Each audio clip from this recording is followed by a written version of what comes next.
India और India जैसे बहुत सारे देशों में बहुत से लोग सिर्फ नौकरी पेशा हैं। वो नौकरी ही करना चाहते हैं और खुद का बिजनेस नहीं।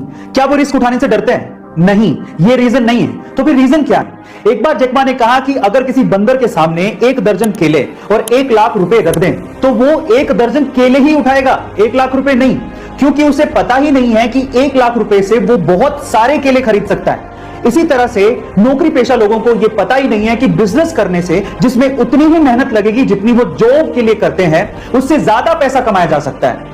यही रीजन है जिसकी वजह से ज्यादातर लोग जॉब करते हैं, वो इस चीज से बेखबर हैं। गाइस, आपको ये जान के कैसा लगा? बहुत से लोग, इनफैक्ट एलोन मस्क भी इंसानी बस्ती को मार्स पे बसाना चाहते हैं, पर सवाल यह है कि हमने मार्स को ही क्यों चुना? चलिए मैं आपको इसके रीजन बताता हूं। सबसे पहला रीजन यह है कि मार्स ना ही ज्यादा गर्म है और ना ही ज्यादा ठंडा है। दूसरा, मार्स की मिट्टी में नमी पाई गई है। तीसरा, वहां पर पर्याप्त मात्रा में सनलाइट आती है जिससे हम लोग सोलर पावर पैदा कर सकते हैं। चौथा, मार्स के चारों तरफ एटमॉस्फेयर है जो कि हमें सन से आने वाली हार्मफुल कॉस्मिक रेज से बचा सकता है। पांचवा, मार्स में डे नाइट साइकिल अर्थ की जैसी है, यानी कि लगभग 24 घंटे में ही डे नाइट साइकिल पूरी हो जाती है। और छठा, जो कि सबसे इंपॉर्टेंट पॉइंट है, हमारे सोलर सिस्टम में अर्थ के अलावा मार्स ही अकेला ऐसा प्लैनेट है जो कि हैबिटेबल जोन में आता है। गाइस, के पहले तक इंफॉर्मेशन आपको पता थी? और अगर नहीं पता थी तो कमेंट सेक्शन में जरूर। दुनिया में सबसे पहले सुपर कंप्यूटर 1964 में बनाया गया था, लेकिन अगर मैं आपसे सवाल पूछूं कि इंडिया में सबसे पहले सुपर कंप्यूटर किसने खरीदा था, तो आप लोग क्या कहेंगे?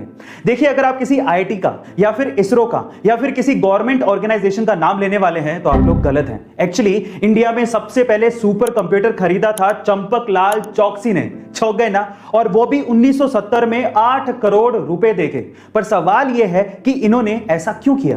मैं आपको बताता हूं। चंपकलाल चौकसी एशियन पेंट के मालिक थे और वो एशियन पेंट को इंडिया में कोने कोने में एक एक डीलर तक पहुंचाना चाहते थे, जिसके लिए उन्हें मैसिव डेटा एनालिसिस करना था जो कि सिर्फ सुपर कंप्यूटर से ही पॉसिबल था। अब इनके दिमाग की दाद देनी पड़ेगी। इन्होंने सुपर कंप्यूटर 1970 में खरीदा, तब जब कोई कंप्यूटर का नाम तक ढंग से लेना नहीं जानता था। गाइस, क्या आपको इसके पहले तक की इंफॉर्मेशन पता थी? बहुत दिलचस्प कहानी सुनाता हूं, ध्यान से सुनिएगा। एक बार एक पक्षी ठंडी जगह से उड़ रहा था, लेकिन ठंड इतनी ज्यादा थी कि वो ठंड के मारे जम गया और सीधे जमीन पर जाके गिर गया। पास से एक गाय जा रही थी जिसने पक्षी को तड़पते देखा तो उसने पक्षी के ऊपर गोबर कर दिया। गोबर की गर्मी की वजह से वो पक्षी धीरे धीरे रिकवर करने लगा, उसकी ठंड कम होने लगी और उसे एहसास होने लगा कि वो शायद बच जाएगा, जिसकी वजह से वो खुशी के मारे गाना गाने लगा। पर उसके गाने को गलती से किसी बिल्ली ने सुन लिया। बिल्ली ने देखा कि आवाज कहां से आ रही है, तब उसे समझ में आया कि गोबर में एक पक्षी है जो गा रहा है, तो उसने गोबर से पक्षी को बाहर निकाला और खा गया। अब इस स्टोरी का मोरल क्या है, ध्यान से सुनिएगा। पहला, जरूरी नहीं है कि जो आप पे गोबर करे, कष्ट दे, वो आपका दुश्मन है। दूसरा, जरूरी नहीं है कि जो आपको गोबर से बाहर निकाले या कष्ट से बाहर निकाले वो आपका दोस्त ही है। और तीसरा, जब भी आप गोबर के अंदर हो यानी कष्ट में हो तो अपने मुंह को बंद रखना चाहिए। रोबोट्स यानी कि आर्टिफिशियल इंटेलिजेंस का इस्तेमाल इतना ज्यादा हो गया है कि हमें ये अब डर लगने लगा है कि कहीं रोबोट्स मानव जाति को नुकसान नहीं पहुंचा दें, और उसके बहुत सारे एग्जाम्पल्स देखे भी गए हैं। सन 2011 में वैज्ञानिकों ने एक रोबोट बनाया था, और जब उस रोबोट से पूछा गया कि कहीं रोबोट मानव जाति पे राज तो नहीं करेंगे, तो रोबोट ने पता है क्या जवाब दिया? रोबोट ने कहा कि चिंता मत करो, हम तुम लोगों को चोट नहीं पहुंचाएंगे, सिर्फ कैद करके रखेंगे।